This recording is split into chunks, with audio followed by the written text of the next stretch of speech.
네, 평안하셨습니까? 안녕하세요. 네, 오늘 함께 나누실 말씀 로마서 6장입니다. 로마서 6장.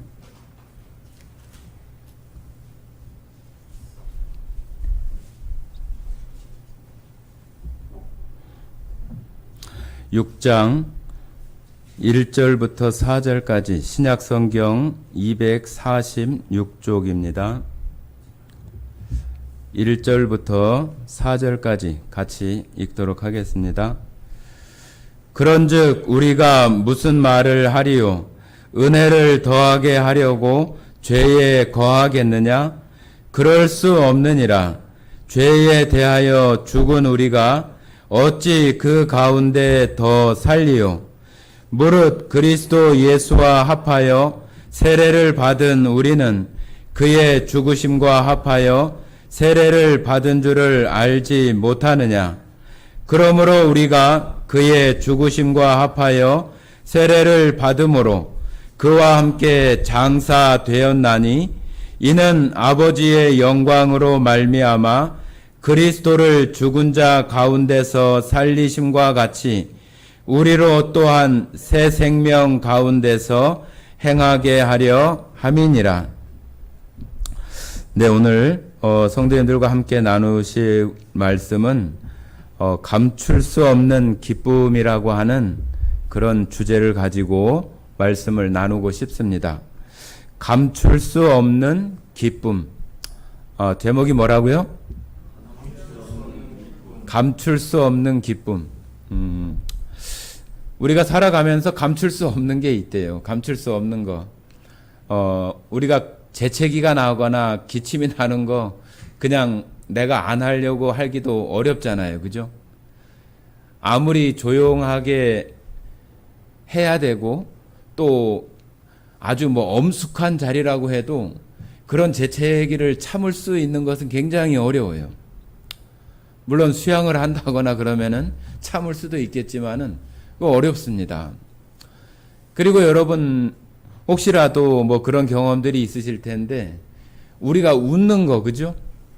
웃는 것도 우리가 보통 친구들과 이렇게 만나서 이야기하거나 그럴 때 미소를 짓거나 가볍게 웃는 것들은 얼마든지 참을 수가 있는데 내가 정말로 너무 웃기는 어떤 그런 것이 있으면은 생각하면 생각할수록 웃기고 웃음이 나와서 참을 수 없을 때가 있습니다. 그것도 역시 참을 수가 없어요.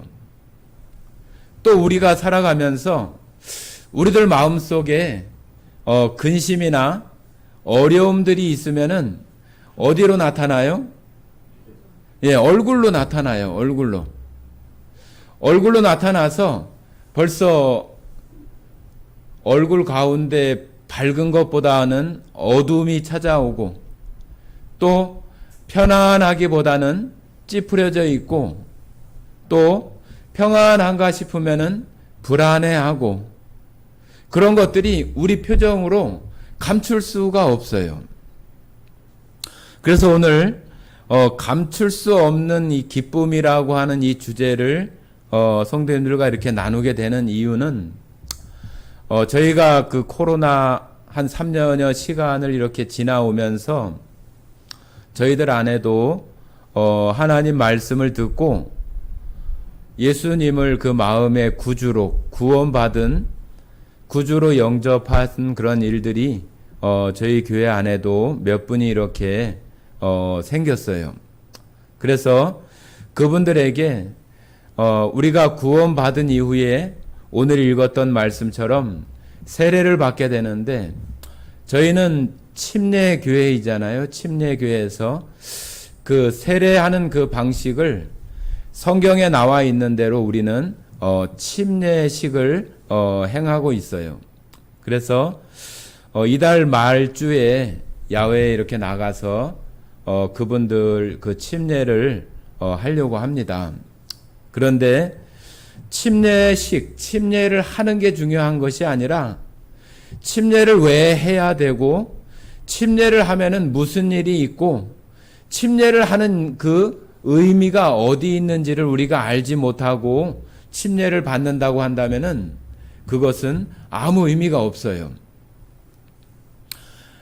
요즘 뭐 스피드 시대이고 또 빨리 변하는 그런 시대이기 때문에 복음도 아주 간단하고 빨리 또 아주 압축해서 전하려고 하는 그런 그 모습들이 상당히 많이 있습니다. 그래서 잠깐 뭐 한 5분, 10분 동안에 예수님을 이야기하고 또 그 사람이 또 예수님을 영접하는 기도를 해서 그 사람이 예수님을 받아들이게 하는 사형리라고 해서 그런 형식을 갖추어서 예수님을 영접하게 되는 그런 그 모습들도 있습니다. 우리가 사람들을 만날 때 그 사람을 언제 또 만날지 모르니까 기회를 봐서 복음을 전하는 것은 틀림없이 맞는 일이에요.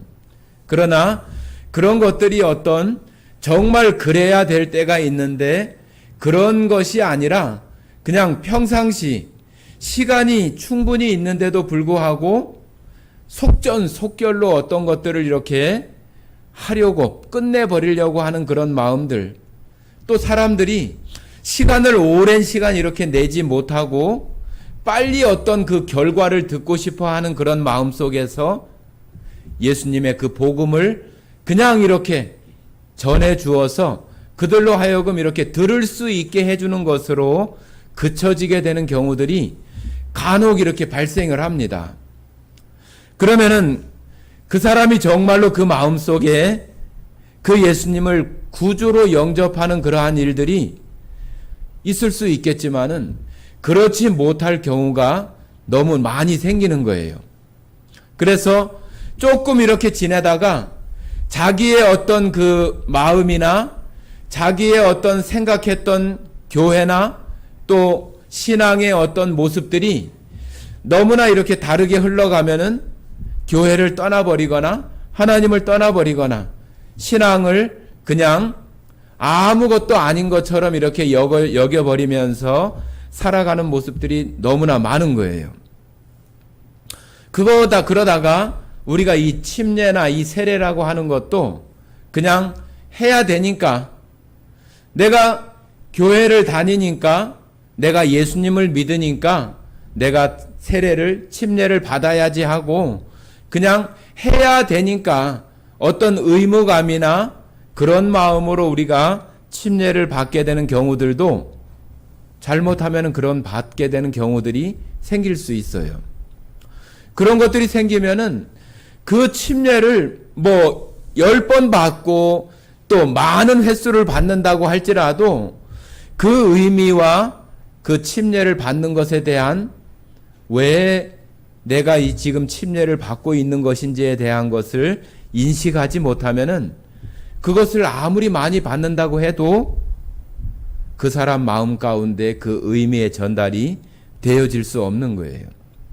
그래서 저는 이번 그 마지막 주의 그 침례를 위해서 침례를 받으시는, 또 받으셔야 하는 분도 마찬가지고 받으셨던 분들도 이 침례, 이 세례가 어떻게 지금 이렇게 이와 같이 지금 행해지고 있는 것인가 하는 것을 우리가 좀 깊이 생각하고 우리가 그것을 그 의미들을 생각할 수 있는 시간들이 되어졌으면 좋겠습니다. 이 감출 수 없는 기쁨, 이 감출 수 없는 기쁨이 우리가 예수님을 믿는 사람들, 구원받은 사람들 마음속에 일어나야 되는 그 기쁨이 바로 감출 수 없는 기쁨이라고 하는 거예요. 여러분들 잘 아시는 마태복음 13장에 나오는 보화가 감추인 밭에 그 보화를 감추어 두었다가 자기의 모든 소유를 다 팔아서 그 밭을 사는 사람, 그 예화를 여러분들 아실 것입니다. 그 사람이 그 밭에 있는 보화를 발견하고 어떻게 돌아갔다고 그래요? 기뻐하며 돌아갔다고 그래요. 기뻐하며 돌아가서 자기의 모든 재산을 다 가지고 와서 그 밭을 샀다고 하는 거예요. 그 사람 그 마음속에 있는 그 기쁨이 자기가 가지고 있는 그 전 재산을 다 들여서라도 얻어야 되겠다고 생각할 만큼의 그 가치가 그 밭에 감추어 있는 그 보화라고 그 사람은 생각했기 때문에 그 마음속에 감출 수 없는 그 기쁨이 그 사람 마음으로 하여금 자기의 모든 소유를 팔을 수 있는 그 마음을 갖게 하는 거잖아요. 자, 여러분들 생각해 보세요. 저도 마찬가지입니다. 하나님을 믿는 이유가 뭘까요? 예수님을 믿는 이유가 뭐예요?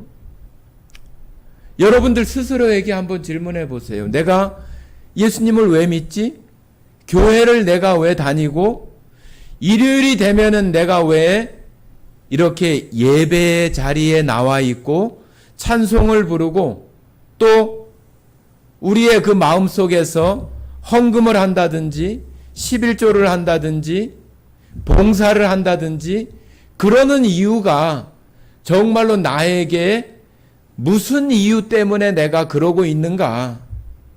내가 왜 하나님을 믿고 예수님을 믿고 교회 생활을 하고 또 내 돈을 들여서까지 내가 돈을 내면서까지 이렇게 교회 생활을 하고 그러는 이유가 무엇이지? 우리들 마음속에 그 예수님에 대한 그 가치, 그죠?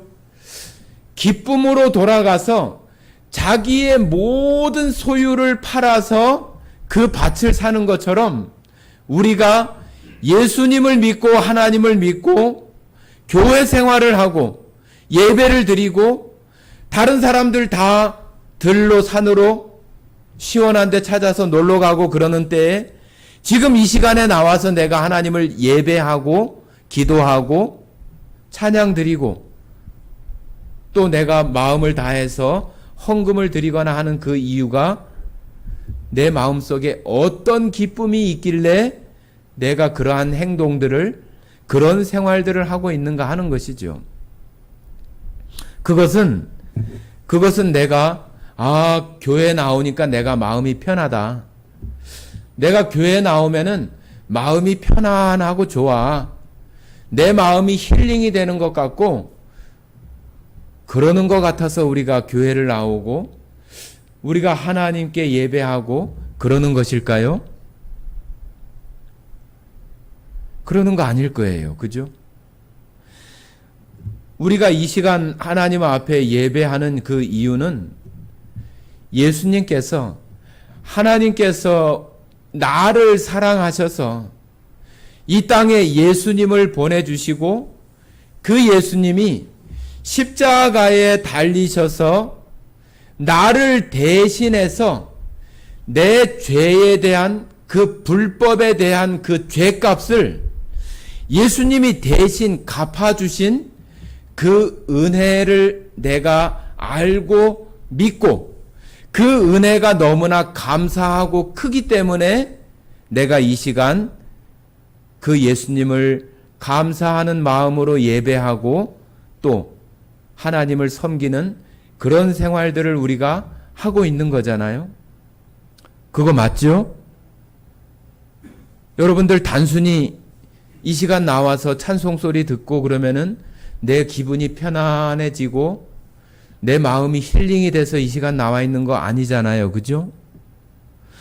우리가 이 시간 나와 있는 이유는 예수님의 그 대속, 내가 받아야 될 그 죄와 불법에 대한 그 값을 예수님이 대신 갚아주셨다고 하는 그 가치에 대해서 내가 믿기 때문에 지금 이 시간 나와 있다고 하는 거예요.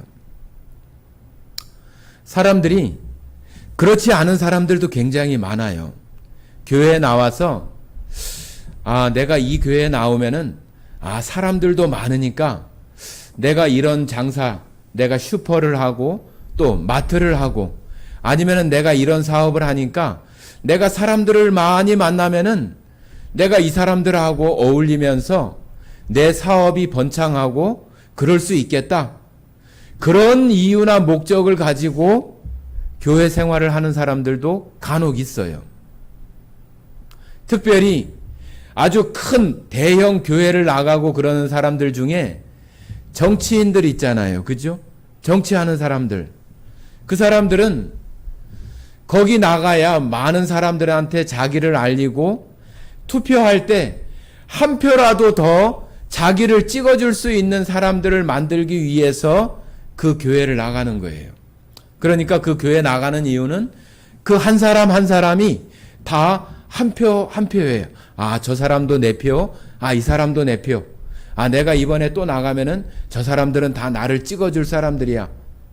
그런 사람들이 정치하는 사람들, 뭐 시의원, 구의원, 국회의원, 그런 사람들이 주로 그렇게 해요.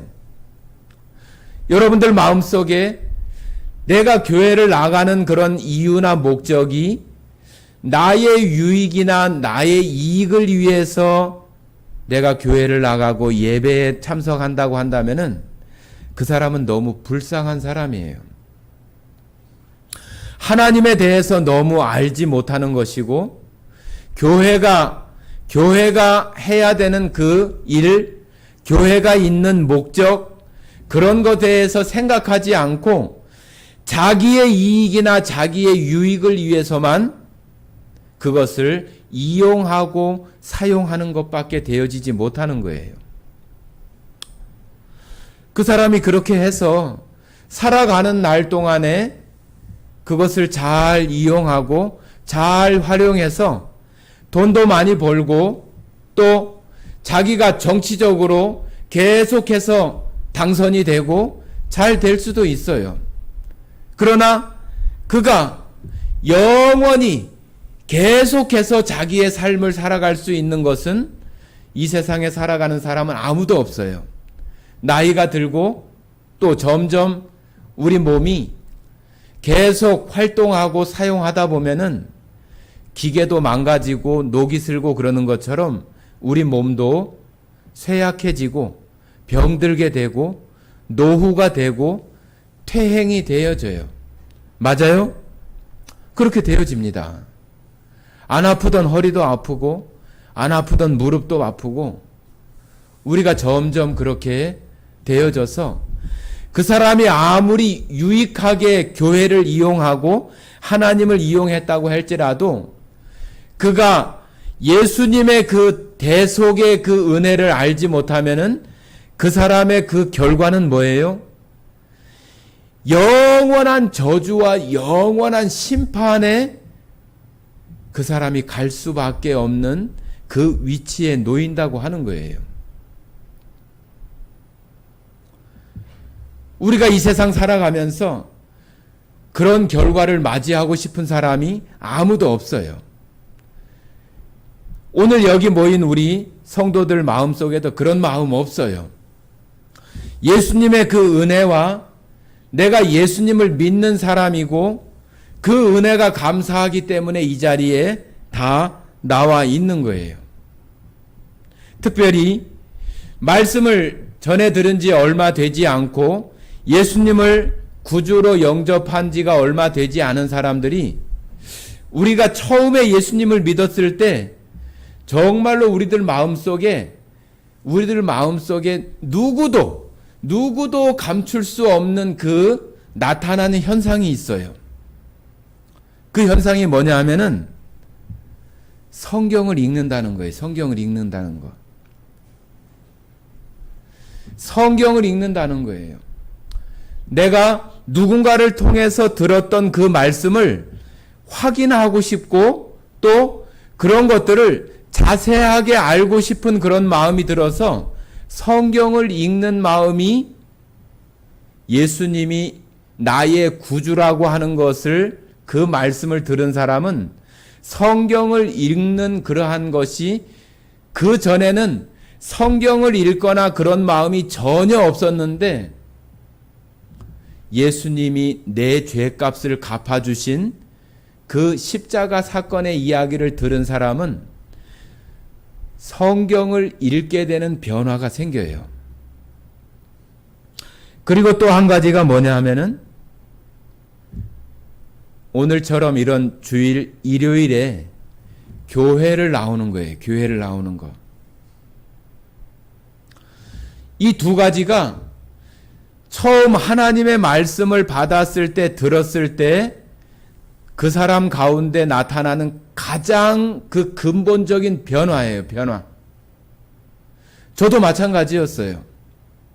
예수님이 내 죄를 대신 갚아줬다고 하는 그 얘기를 듣고 그것을 자세히 보고 싶었어요. 자세히 읽고 싶었어요. 정말로 그 성경이 내가 들었던 거하고 똑같은가? 그것을 읽고 싶었고, 그것을 찾아보고 싶었고, 그런 마음으로 성경을 읽었던 기억이 나요. 그리고 일요일 날, 오늘처럼 일요일 날 교회에 나와서 예배를 드리고 그런 그 시간들을 기다려지고 또 예배 나와서 주변에 있는 성도들을 보면은 다 정말로 거룩하게 보이고 다 하나님의 백성처럼 보이고 내가 지금 그 가운데 이렇게 같이 있다고 하는 것이 너무 마음이 기분이 좋고 기쁜 마음들이 이렇게 있었어요. 그런 것이 처음 구원받았던 사람들 마음속에 있는 가장 큰 변화예요, 변화.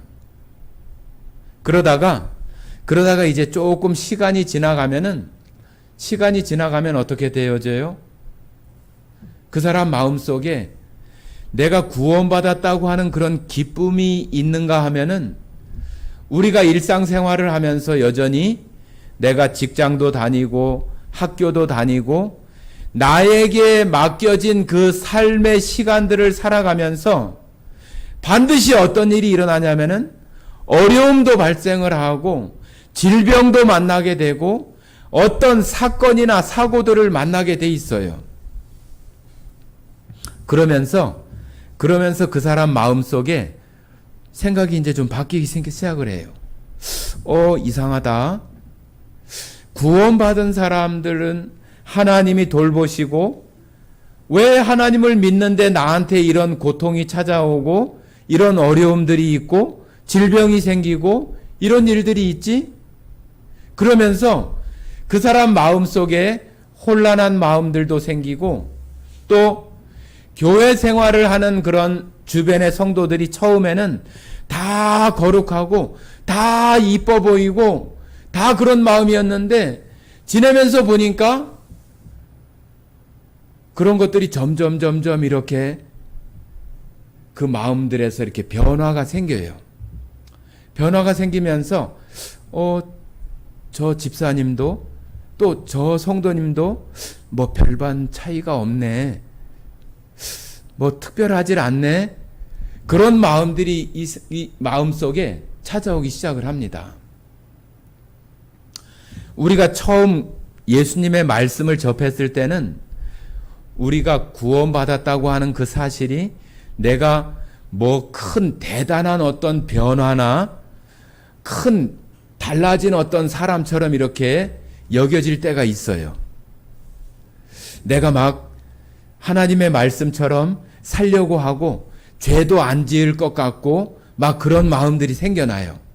또 죄를 지으면은 막 하나님께 벌 받을 것 같고 막 그런 마음들이 이렇게 생겨서 계속 하나님을 의식하면서 살려가려고 하는 그런 마음들이 그 마음속에 계속 이렇게 생겨집니다.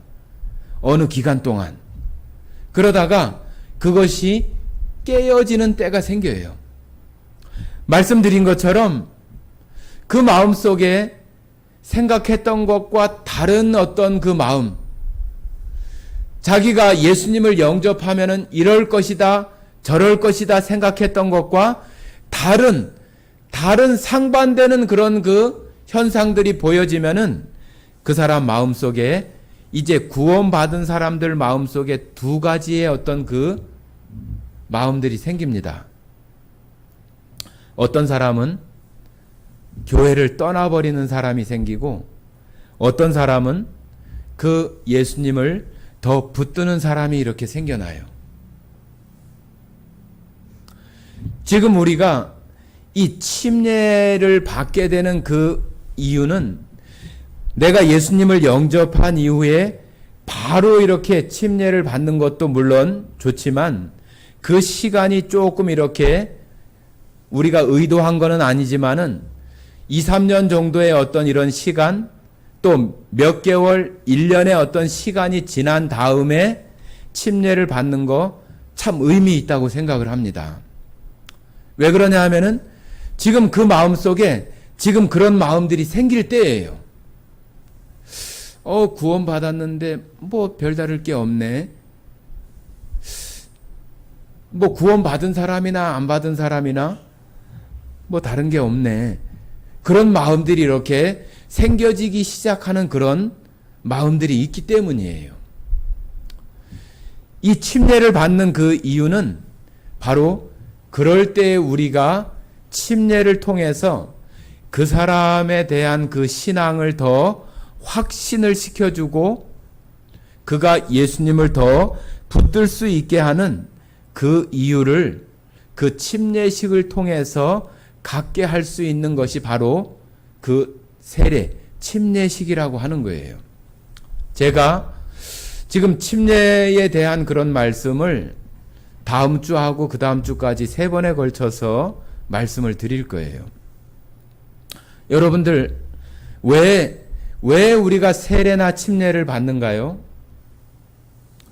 구약 시대에는 세례나 침례를 받았을까요? 안 받았을까요? 어때요, 여러분?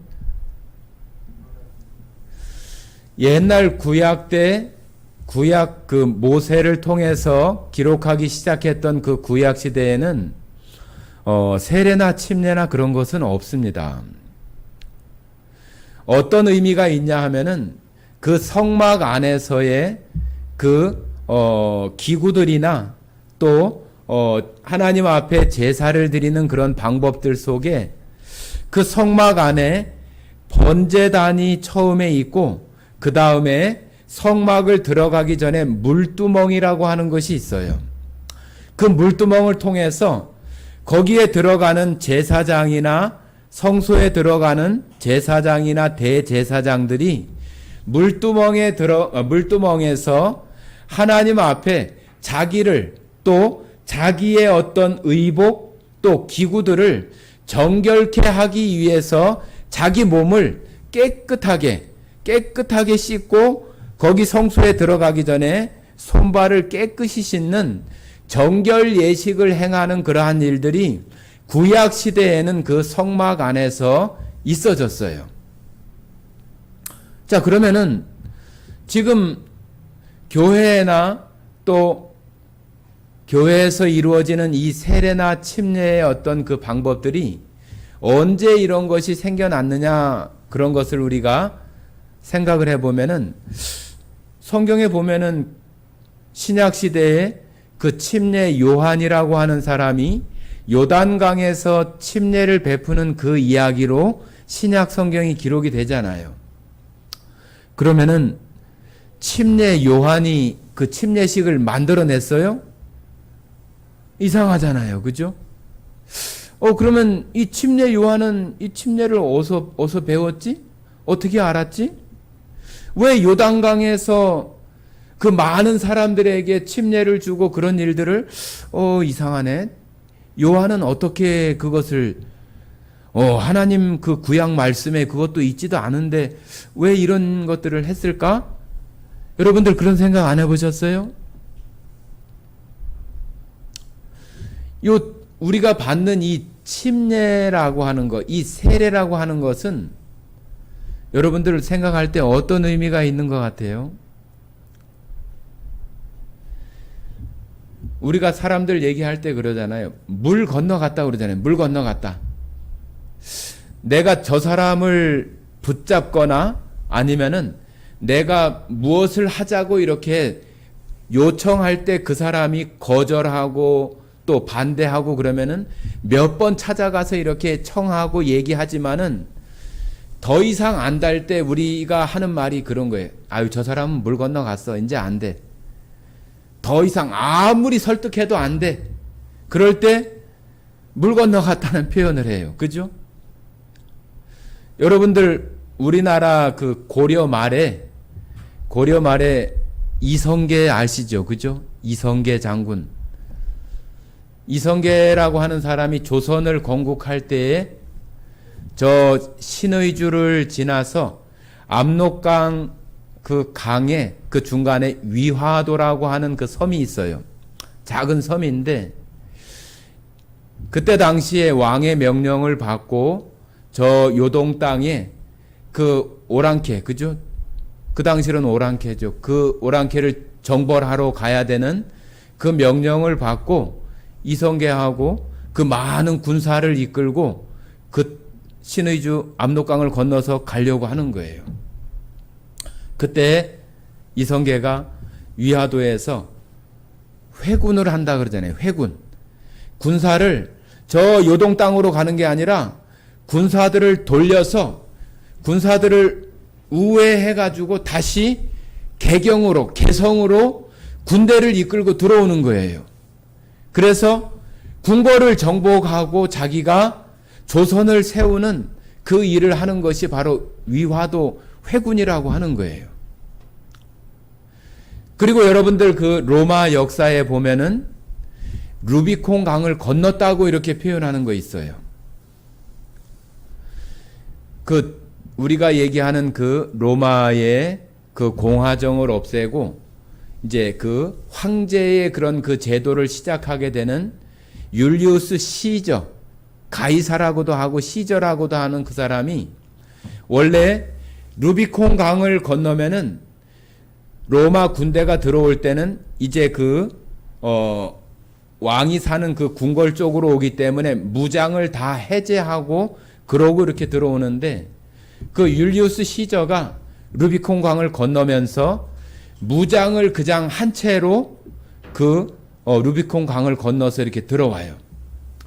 그러면서 그 나오는 이야기가 뭐냐 하면은 건널 수 없는 그 강을 건너버렸다고 하는 그 표현을 그때 이야기하고 뭐 우리가 얘기할 때 뭐 주사위는 이미 던져졌다, 루비콘 강을 건너버렸다, 또 우리나라로 얘기하면 그 위화도 해군, 그런 의미가 뭐냐 하면은 바로 우리가 교회에서 행해지는 그 침례의 의미하고도 있어요. 이 침례는 뭐냐 하면은 침례는 마치 우리가 이제는 세상 가운데 살아갔던 그 사람이 이제는 강을 건너버린 것처럼, 강을 건너버린 그런 사람이 된 것처럼 이제는 돌아올 수 없는 그런 상태로 하나님 앞에 넘어간 사람이라고 하는 표현이 이 침례식이라고 하는, 이 세례라고 하는 그 의미 가운데 담겨져 있는 거예요. 여러분들 혹시 이런 생각들이 있잖아요. 그죠? 우리가 내가 직장을 한다든지 직장을 들어간다든지 아니면은 내가 어떤 목표를 세운다든지 그러면은 내 목표는 이거지만은 이것이 안 되면은 내가 차선으로 다른 어떤 것을 이렇게 준비할 때가 있어요. 그죠? 그러면은 그 사람이 이것에 대해서 목표를 이루지 못하면은 뭐 이거 안 되면은 요거 하지 뭐. 그런 생각으로 우리가 어떤 것들을 생각할 경우가 있어요. 마치 우리가 받는 이 세례나 침례라고 하는 것은 그 차선에 생각할 수 있는 그런 것을 끊어버리는 거예요. 끊어버리는 거. 오직 하나님께 대한 거, 예수님께 대한 것만 나는 이제 그것만 바라보겠다고 하는 것이 바로 이 침례식, 이 세례라고 하는 것을 통해서 되어지는 거예요. 우리들 마음속에 혹시라도 조금 어떤 그 우스갯소리로 뭐 천국이 있으면은 가야지, 뭐 그러다 없으면 말고, 막 그런 식으로 우리들 마음속에 없으면 뭐 이거 하면 되지, 우리들 생각 속에 어떤 그런 마음들을 가지고 우리가 신앙생활을 한다고 한다면은 그 사람은 그 침례나 그 세례의 의미를 잘 못하고 있는 거예요. 우리가 세례를 받거나 침례를 받는 것은 내가 이제는 돌아올 수 있는 그 강의 어떤 뭐 동아줄이 됐든 널판지가 됐든 그것을 완전히 끊어버리는 거예요. 끊어버리는 거. 자, 오늘 읽었던 로마서 6장 한번 같이 한번 보십니다. 6장 4절 6장 4절 같이 읽어보겠습니다. 6장 4절 같이 읽겠습니다. 그러므로 우리가 그의 죽으심과 합하여 세례를 받음으로 그와 함께 장사되었나니 이는 아버지의 영광으로 말미암아 그리스도를 죽은 자 가운데서 살리심과 같이 우리로 또한 새 생명 가운데서 행하게 하려 함이라. 이 세례, 이 침례, 우리가 받는 이 침례라고 하는 것은 바로 우리의 죽는 것을 얘기하는 거예요. 죽는 거. 이 죽는다고 하는 것은 뭐가 죽느냐고 하면은 내가 과거에 생각했던, 과거에 살았던 나, 하나님을 믿기 전에, 하나님을 알기 전에 내가 생각하고 살았던 그 나, 내 마음대로 살고, 내가 하고 싶은 대로 살고, 내 목표대로 살고, 내가 의식하는 대로 살아갔던 그 나, 그 내가 이제는 장사되었다고 하는 거예요. 죽었다고 하는 거예요. 죽었다고 하는 거. 죽었다고 하는 것이 바로 다 끊어진다고 하는 거예요. 다 끊어지고 이제는 돌이킬 수 없는 상태가 되어진다고 하는 의미가 있는 거예요. 다시 돌아가서 세례 요한, 침례 요한이 침례를 행하게 되는 그 이유는 바로 그 성경에 기록되지 않은 그 400년, 450년 가까운 그 시간 동안에 헬라라고 하는 그 제국, 그리스, 여러분들 잘 아시는 그 알렉산더 대왕 있잖아요. 알렉산더 대왕의 그 헬라 제국과 로마 제국이 시작되는 그 BC 한 50년경 가까운 그 시간 동안에 그 헬라 제국이 아주 왕성한 그러한 제국을 형성할 당시에 그 알렉산더가 죽고 나서 헬라 제국이 그 네 사람의 그 장군에 의해서 그 제국이 네 개로 이렇게 분열이 되어져요. 그러면서 그 셀레우쿠스 왕조라고 하는 그 나라를 통치하는 안토니쿠스 4세라고 하는 그 사람이 이 유대 땅을 다스리고 그럴 때에 그때의 이 헬라의 문화를 갖다가 이 이스라엘 유대 땅의 그 성전 안에다가 그 제우스 신상을 세우고 그 성전 안에서 돼지를 잡아서 이스라엘 백성들은 돼지를 아주 그 제물로 사용할 수도 없고 먹지도 않는 그런 부정한 음식, 부정한 그 동물로 취급하는 그 돼지를 그 안토니쿠스라고 하는 그 4세 그 왕이 이 유대 땅을 아주 극악하게 통치하는 그 시대에 그 성전 안에다가 제우스 신상을 세우고 자기가 신이라고 이렇게 얘기하면서 자기를 섬기도록 이렇게 요구하고 그 성전 안에서 돼지를 잡아서 제사를 지내고 또 그 돼지 피를 발라가지고 성전 그 벽에다가 바르기도 하면서 이 유대인들 이스라엘 백성들을 또 그들이 섬기는 하나님을 모욕하고 성전을 무시하고 그랬던 시대가 그 안토니오쿠스 그 4세 때 있었어요. 그 당시에 그런 일이 행해질 때에 그 안토니오쿠스가 보낸 그 사람들이 그 성전에 와서 그런 일들을 행할 때에 그것을 대항하고 싸운 사람이 있어요. 그것을 마카비라고도 하고 마타디아라고도 하고 해서 그 어떤 그 발음의 어떤 차이인데 주로 마카비라고 많이 이렇게 이야기를 합니다. 그때 당시에 그 마카비족에 있었던 그 지파의 그 족에 있었던 사람이 그 성전 안에서 그런 일을 행하는 사람들을 살해하고 죽여요. 이스라엘을 모독하고 하나님을 모독했다고 하는 그런 것을 해가지고 그 사람들을 죽입니다. 그러면은 그 안토니오쿠스 4세가 가만히 있어요? 군대들을 보내겠잖아요. 그때 그 마카비 그 사람들을 따르는 정말로 그 하나님을 섬기고 또 유대인의 어떤 정통성을 지키려고 하는 사람들이 저 광야로 도망가요. 저 사막, 사람들이 살기 어려운 그런 황량한 땅으로 도망을 가가지고 거기서 그들하고 전쟁을 하고 싸워요. 그러면서 그 안토니오쿠스 그 왕국이 약화될 때에 그 마카비가 전쟁을 일으켜서 유대 땅이 그때 독립을 하게 되어져요. 독립을 하게 될 때에 그가 다시 안토니오쿠스가 다시 회복되어져서 강성해지면서 다시 유대 땅을 또 아주 통치를 아주 강압적으로 이렇게 하게 됩니다. 그러면은 유대 땅에 살고 있는 사람들의 그 삶이 다 똑같지 않잖아요. 어떤 사람은 그 통치를 받아들이는 사람이 있고 어떤 사람은 그것을 거부하는 사람이 있고 그런 모습들이 생기잖아요. 우리나라의 그 일제 때도 마찬가지였잖아요. 일제가 우리나라를 통치할 때도 그것을 받아들이는 사람들이 있었고 그것을 거부하고 독립운동을 하고 막 그런 사람들이 있었잖아요.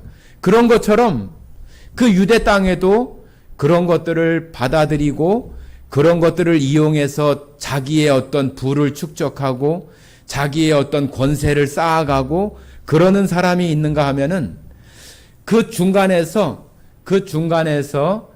하나님을 섬기고 또 유대인들의 전통을 지켜가려고 하는 그런 사람들이 그런 세력들과 이렇게 약간의 어떤 그런 결탁을 하면서 그런 사람이 있고 또 한 무리는 광야로 들어가서 투쟁하고 싸우고 그러는 사람들이 생겨나는 거예요. 그 사람들이 누구냐 하면은 그 헬라 제국 그 사람들과 결탁을 해서 높은 지위를 차지하고 권력과 부를 가지고 있었던 사람이 사두개인들이에요.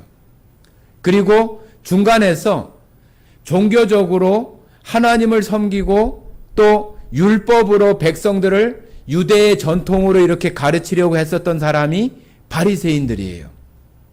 그리고 유대 땅 그 광야에 나아가서 그들과 싸우고 또 하나님을 정말로 올바르게 섬기고자 하는 그런 마음으로 금욕적인 생활을 하고 검소한 생활을 하고 하나님의 말씀을 지키고 그러면서 살아갔던 그 사람들이 바로 그 세례 요한이 속해 있었던 젤로 땅이라고도 하고 에세네파라고도 하고 그 유대 광야에서 있었던 사람들 중에 그 에세네파에 속한 사람들이 바로 그 세례 요한이 거기에 속했던 사람이라고 보는 것이 다 전통적인 견해예요. 그런데 그때 당시에 그 에세네파 그 광야에서 하나님의 말씀과 또 자기의 어떤 그 검소한 생활이나 절제된 생활들을 하기 위해서 들어올 때에 그들이 아무나 들어오는 것이 아니라 그때 정결 예식을 행하는 그러한 모습이 그때 그냥 그 헬라 제국의 그런 상황 속에서 살아갔던 그 사람들이 하나님을 정말로 섬기겠다고 해서 그 에세네파에 들어오는 그 사람들을 그래 뭐 아무나 들어와 그렇게 하는 것이 아니라 자기의 그런 생활들을 다 끊어버리고 그 생활 속에 이제 들어오는 사람들이 될 수 있도록 그때 정결 예식을 하는 그 세례가 그때 시작이 되어진 거예요. 그래서 세례 요한이 침례 요한이 요단강에서 세례를 베푸는 것은 세례 요한 자신이 만들어낸 것이 아니라 에세네파라고 하는 그 무리 가운데 들어오는 사람들이 하나님을 정말로 가장 우선시하면서 섬기겠다고 하는 그런 것을 정결 예식을 행하는 그런 것을 통해서 되어졌던 것이 바로 세례고 침례였던 거예요. 그래서 침례 요한이 우리가 마태복음을 시작을 하면은 침례 요한과 예수님이 이 땅에 태어나시는 그런 일들부터 시작해서 바로 침례를 행하는 그 세례 요한의 모습을 보잖아요. 그 침례 요한이 그 침례를 행하는 그 일이 있는 것은 바로 그와 같은 에세네파 가운데에서 이루어졌던 그 세례의식, 정결케 하는 그런 또 그 의식 가운데에서 나와진 것이 바로 세례이고 지금 우리가 행해지고 있는 세례와 침례인 것이에요.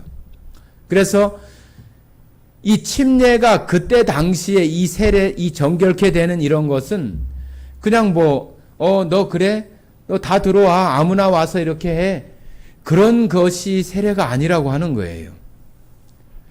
자기의 생명, 자기의 목숨까지 다 내놓고 하나님을 위해서 그와 같은 생활을 이제는 하겠다고 하는 사람들에게 그 세례와 정결케 하는 예식을 치러준 거예요. 그러니까 지금처럼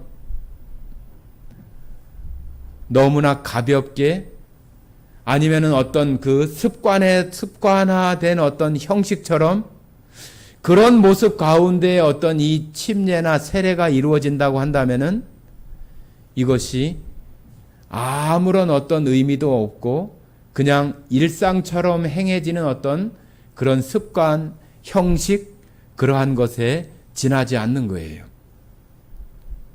처음에 말씀드린 것처럼 신앙생활을 하면서 그런 어떤 그 변화나 또 자기 마음 가운데 정말로 하나님을 더 붙들어야 되겠다고 하는 어떤 그런 마음, 두 가지로 나눠지는 어떤 그런 마음 속에서 정말로 하나님을 더 붙들어야 되겠다고 하는 그런 마음이 있는 사람들에게 정말로 어찌 보면은 이 침례가 이루어져야 그 사람들 안에 정말로 이제 이 침례라고 하는 이 예식이 얼마나 중요하고 내가 이제는 다시는 돌아갈 수 없는 그런 상황이 이제는 되었다고 하는 것을 자기가 이제는 이 세상에 대해서 다 포기하고 내려놓을 수 있는 그런 모습이 그 마음 속에서 되어질 수 있는 것이 바로 이 침례인 거예요. 아까 말씀드렸던 이성계가 위화도에서 회군을 해서 돌아올 때 왕을 향해서 군대를 일으켜서 이제 돌아오는 그 순간에 자기가 다시 돌이킬 수 있어요? 이제 다른 군사들도 있고 자기도 이제 이 부패한 고려 말의 그러한 모습들을 이제는 물리치고 새로운 나라를 건설하겠다고 하는 그런 마음으로 군사들을 이끌고 지금 돌아가고 있는데 마음이 약해져가지고 아이고 이거 아닌가벼 다시 돌아가야겠네 그렇게 할 수 없는 거잖아요. 일단 반역의 어떤 그런 그 돌아선 어떤 그런 속에서 나아가는 것은 다시는 돌이킬 수 없는 그런 상태가 되어져 버린 거잖아요. 그 로마의 그 율리우스 시저도 마찬가지잖아요. 루비콘 강을 건너서 군사를 무장한 채로 이제 건넜으면은 이제 다시는 돌이킬 수 없는 그런 상태가 되어져 버린 거예요. 우리가 세례를 받는다고 하는 침례를 받는다고 하는 이 의미도 나는 이제 세상에 대하여 나는 이제 장사되고 죽었다고 하는 거예요. 다 끊어졌다고 하는 거예요.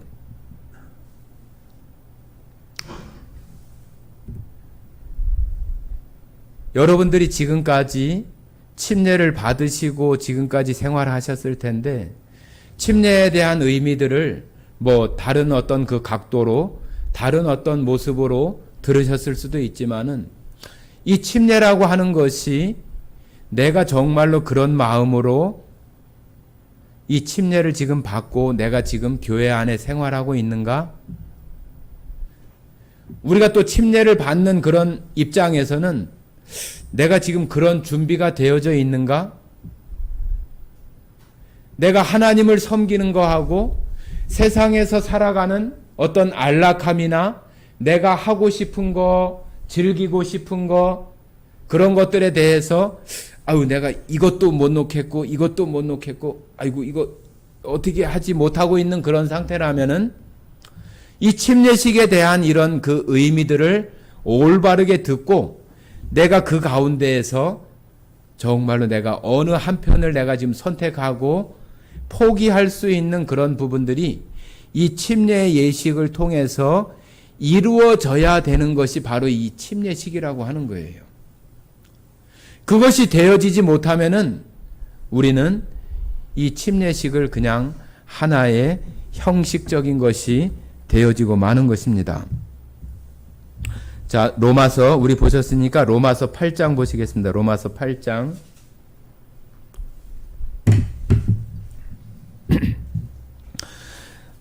7월 말에 침례를 받으셔야 되는 분들은 지금 한 3번에 걸쳐서 말씀드리는 이 침례에 대한 이야기들을 정말로 잘 들으시고 그 마음 가운데에서 내가 침례를 어떤 마음으로 받아야 되는지를 정말로 깊이 생각해 보시기 바랍니다.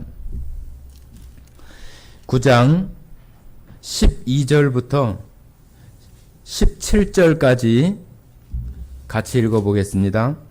8장 12절부터 제가 9장이라고 그랬는가요? 8장 12절부터 17절까지 같이 읽겠습니다. 그러므로 형제들아 우리가 빚진 자로 돼 육신에게 져서 육신대로 살 것이 아니니라. 너희가 육신대로 살면 반드시 죽을 것이로되 영으로서 몸의 행실을 죽이면 살리니 무릇 하나님의 영으로 인도함을 받는 사람은 곧 하나님의 아들이라. 너희는 다시 무서워하는 종의 영을 받지 아니하고 양자의 영을 받았으므로 우리가 아빠 아버지라고 부르짖느니라. 성령이 친히 우리의 영과 더불어 우리가 하나님의 자녀인 것을 증언하시나니 자녀이면 또한 상속자 곧 하나님의 상속자요 그리스도와 함께한 상속자니 우리가 그와 함께 영광을 받기 위하여 고난도 함께 받아야 할 것이니라. 자, 우리가 정말로 감출 수 없는 기쁨. 오늘 설교 주제가 뭐라고요? 감출 수 없는 기쁨. 같이 한번 따라해 보실까요? 감출 수 없는 기쁨. 감출 수 없는 그 기쁨이 우리들 안에 있는 사람들이 정말로 이 침례식을 통해서 이 침례 예식을 통해서 우리들 마음속에 이제 우리들 마음속에 생겨나는 것이 지금 여기 12절부터 17절까지 한 3가지 정도를 이렇게 말하고 있는데 한 가지는 뭐냐 하면은 빚진 자라고 하는 거예요. 빚진 자. 빚진 자. 여러분들 빚진 자의 마음이 어떤 마음이에요? 빚진 자는 항상 그 빚에 대한 생각을 하고 있고 내가 이것을 어떻게 갚아야 되겠다고 하는 어떤 생각이나 계획이나 그런 것들에 대해서 늘 이렇게 생각을 하는 사람이에요.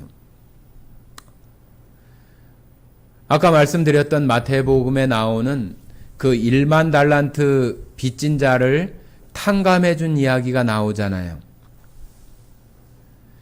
그 1만 달란트 탕감을 받은 그 사람이 자기가 그 탕감 받은 것에 대한 그 사실을 알지 못하고 자기한테 조금의 어떤 빚을 진 사람을 빚을 갚으라고 맥살을 잡고 옥에 가두고 하는 그러한 일들을 우리가 볼 수 있는데 여러분들 마음속에 내가 하나님께 내가 갚을 수 없는 그 가치에 대한 빚을 진 사람이라고 하는 그 빚진 자의 마음이 우리가 참다운 그 감출 수 없는 기쁨 또 이 침례라고 하는 것을 통해서 그 의미를 올바르게 생각하고 그 침례를 받은 사람 마음속에 바로 그 빚진 자의 마음이 있어요. 빚진 자의 마음. 내가 그것을 갚을 수도 없는 그 빚으로 하나님께 대해 또 이 세상 사람들에 대해서 내가 구원받은 것에 대한 그 빚진 자의 마음으로 살아가게 돼 있는 것이 감출 수 없는 기쁨을 가지고 살아가는 사람들의 모습이에요. 또 한 가지는 하나님이 우리가 예수님을 처음 믿고 났을 때는 그냥 하나님이고 예수님이라고 우리가 불러지지만은 내가 정말로 감출 수 없는 그러한 기쁨 가운데에서 참다운 의미를 가지고 침례를 받고 나면은 그 하나님이 이제 여기 나오는 15절에 나오는 것처럼 이제는 아빠, 아버지라고 하는 하나님을 아빠, 아버지라고 부를 수 있는 그런 특별한 관계가 하나님과 나 사이에 이루어진다고 하는 거예요. 여러분들 하나님을 아버지라고 부르세요? 그냥 하나님이라고만 부르십니까? 아니면은 정말로 아버지라고 부르는 그 아버지라고 하는 소리가 내 마음속에서 나의 부모님을 부르는 듯한 그런 마음으로 아버지라고 이렇게 불러지시는가요? 우리들 마음속에 그런 것이 되어져야 돼요. 그것은 내 안에 감출 수 없는 그러한 기쁨과 그 침례의 올바른 의미를 통해서 내가 이제는 돌아갈 수 없는 그 강을 건너버렸고 내가 이제는 예수 그리스도와 함께 십자가에 못 박히고 내가 장사되었다. 우리가 사람이 죽으면 장사 지낸다고 그러잖아요. 장사 지내는 게 뭐예요? 무덤에다 갖다 묻어버리는 게 장사 지내는 거잖아요. 나는 이제 죽었다. 내가 침례를 받기 전에 그 나는 이제 죽었다. 나는 이제 그 침례의 그 강을 건너버린 사람이다. 다시는 돌아갈 수 없는 나룻배도 없고 다리도 없고 다른 그 길을 내가 이제 놓지 않고 나는 하나님만 바라보고 살아가는 그런 사람이 되어져야 그 하나님을 아버지라고 부를 수 있는 그것이 우리들 마음속에서 아빠, 아버지, 하나님 아버지 그런 그 부름이 우리들 안에 되어지는 거예요. 하나님 아니어도 내가 다른 방법이나 다른 대안이 있으면은 그냥 하나님이에요. 그냥 하나님. 어린 아이가 엄마 아빠를 부르는 이유는 그 엄마 아빠가 가장 큰 능력으로 자신을 도와줄 수 있는 그런 대상이라고 하는 것을 그 아이가 알기 때문에 아빠 아버지를 찾는 거예요. 우리들도 똑같아요. 내가 알고 있는 지식이나 아니면 능력이나 세상의 어떤 그 인프라나 그런 것들이 있어서 뭐 하나님 아니어도 내가 다른 대안이 얼마든지 있어. 그런 사람은 그냥 하나님이에요.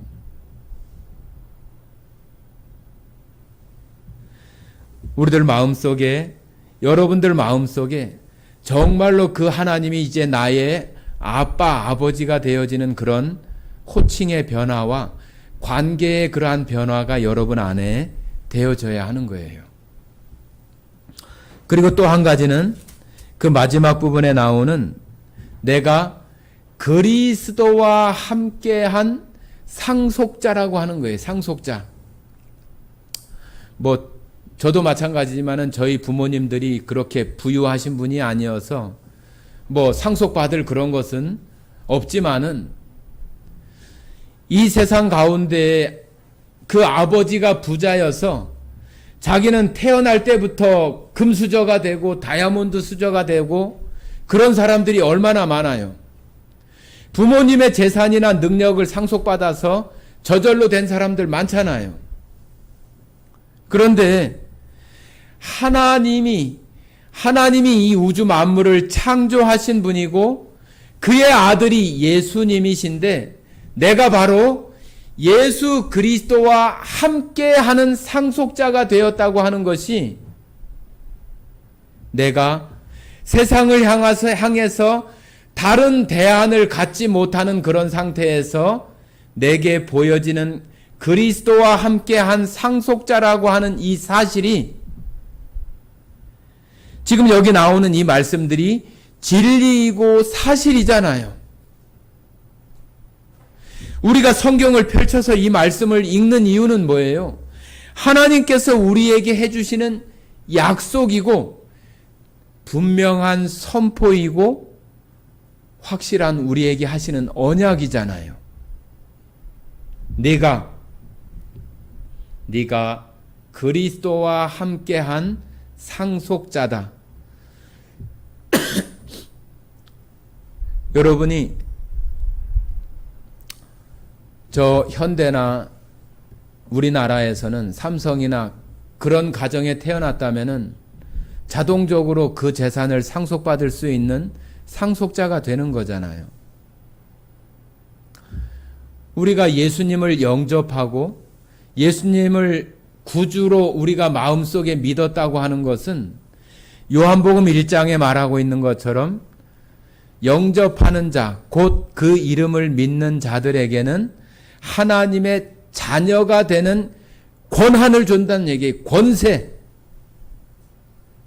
하나님의 자녀이면은 우리가 하나님의 것을 물려받을 수 있는 후사가 되는 거잖아요.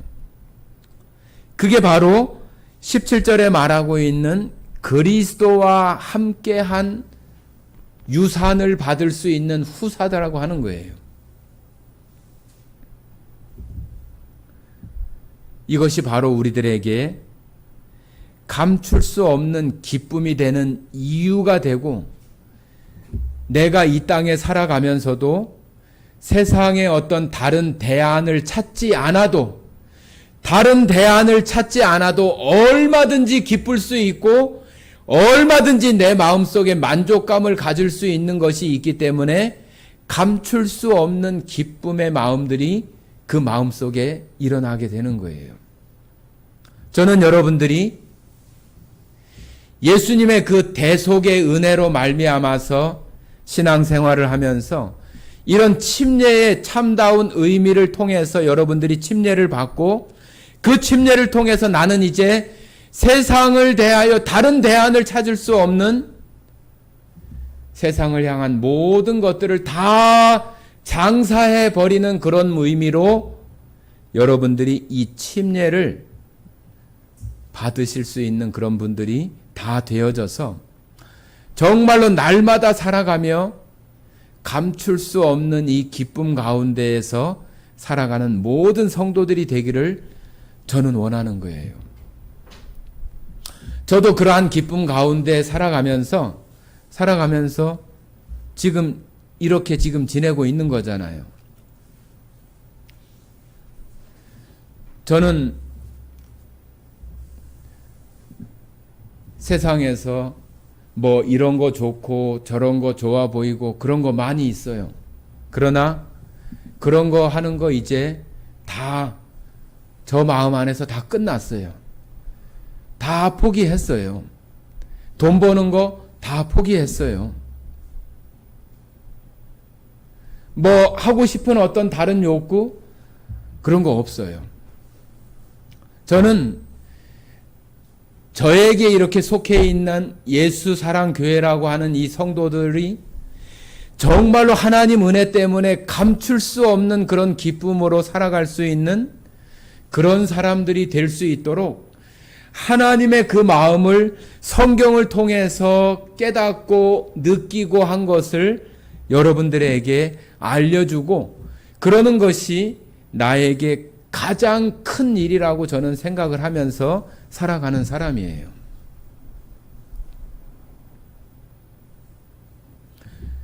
여러분들이 정말로 이 세상에 살아가면서 다 기쁨으로 살기를 원하잖아요.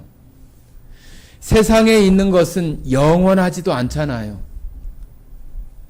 다 시간이 정해져 있고 시작하는 시간이 있으면 끝나는 것이 있고 우리도 언젠가 태어났고 또 언젠가는 또 맞춰질 시간이 있고 그러나 하나님의 말씀은 영원하고 하나님의 약속은 영원하고 우리에게 주시는 그 기쁨도 영원하잖아요. 우리가 잠시 있다 없어질 그러한 것에 나의 열정과 시간과 노력을 허비하지 않고 영원한 속에서 영원히 우리에게 감출 수 없는 그 기쁨을 주시는 그 하나님께 우리가 모든 것들을 다 그 하나님을 향해서 살아갈 수 있는 그 일, 그것이 바로 우리가 행하는 바로 그 침례라고 하는 그 의미 가운데 있다고 하는 것을 여러분들이 잘 기억하고 이 침례의 의미들을 다시금 이렇게 생각하시는 오늘이 되어졌기를 간절히 원합니다. 함께 기도하고 마치겠습니다.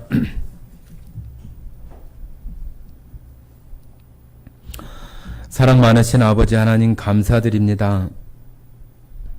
우리에게 그리스도와 함께한 상속자라고 하는 우리가 상상할 수도 없는 어마어마한 큰 은혜와 우리의 마음속에서 감출 수 없는 기쁨이 있는 것을 우리에게 주셨는데도 불구하고 세상을 바라보는 눈길과 마음으로 우리 안에 그 큰 기쁨을 생각하지 못하고 살 때가 참으로 많습니다.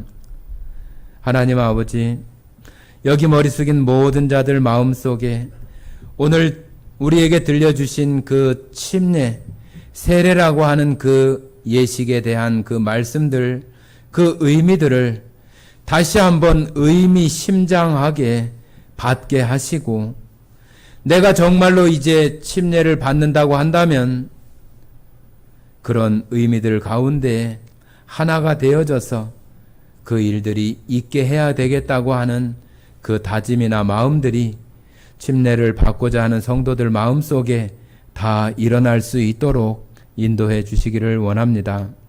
오늘 이 시간 함께해 주신 은혜에 감사드리며 우리를 사랑하시고 언제나 우리의 모든 기쁨이 되시는 고마우신 예수님 이름으로 기도드렸습니다. 아멘.